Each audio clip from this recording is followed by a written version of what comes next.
ಹೇ ಶಾರದೆ ದಯ ಪಾಲಿಸು, ಈ ಬಾಳನು ಬೆಳಕಾಗಿಸು.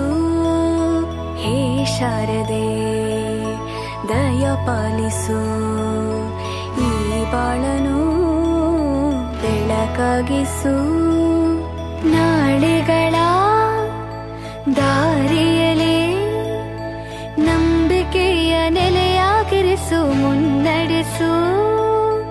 ಕೈ ಹಿಡಿದು ನಾವಾಡೋ ಪದ ಪದದಲ್ಲೂ ಸಂಚರಿಸು. ಹೂವಲ್ಲಿ ಜೇನು ಗುಡಿ ಕಟ್ಟದೇನು, ನೀರಲ್ಲಿ ಮೀನು ಅಡಿ ಮುಟ್ಟರೇನು, ಆ ದೈವದಾಜ್ಞೆನೇ ಎಲ್ಲಾನು. ಹೇ ಶಾರದೆ ದಯ ಪಾಲಿಸು, ಈ ಬಾಳನು ಬೆಳಕಾಗಿಸು. ಹೇ ಶಾರದೆ